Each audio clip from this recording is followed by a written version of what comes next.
Hi నమస్తే, welcome to popcorn Masti YouTube channel. ఎందరో మహానుభావులు, అందరికీ నా వందనాలు. దయచేసి వీడియోలోకి వెళ్ళే ముందు ఒక లైక్, సబ్స్క్రైబ్ బటన్ ప్రెస్ చేసి నా దిల్కి వచ్చేయండి ప్లీజ్. సో ఈరోజు వీడియో ఏంటంటే, ఏం అదృష్టం రా పాపది, పుట్టినప్పటి నుంచి గుడ్ న్యూస్లు అంటున్నారు ఫ్యాన్స్. ఎవరు పాప అనుకుంటున్నారా? చెప్తా. ఉపాసన గారికి అండ్ రామ్ చరణ్ గారికి వాళ్ళ 11 years లవ్ కి ప్రతిరూపంగా క్లింకారా అనే చిన్న పాప పుట్టింది. అయితే మొన్నే వాళ్ళ ఇంట్లో వరుణ్ తేజ్ అండ్ లావణ్య గారికి మ్యారేజ్ అయిందన్న గుడ్ న్యూస్ అందరికి తెలిసిన విషయమే. ఈ విషయాన్ని కాసేపు పక్కకు పెడితే, ఉపాసన గారికి ఒక బ్రదర్ అండ్ సిస్టర్ అన్నమాట. సో చెల్లి పేరు అనుష్పాల కామినేని.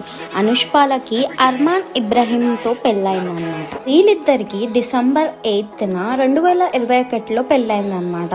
సో వాళ్ళకిప్పుడు ట్విన్ బేబీస్ పుట్టబోతున్నారు. ఆ సీమంతం ఫోటోస్ ఉపాసన గారు ఇలా షేర్ చేయగానే అలా వైరల్ అయిపోతున్నాయి అన్నమాట. సో ఇదన్నమాట గుడ్ న్యూస్. ఇట్లాంటి అప్డేట్స్ కోసం please like, share and subscribe to popcorn Masti YouTube channel. నవ్వుతూ సబ్స్క్రైబ్ చేయండి ప్లీజ్.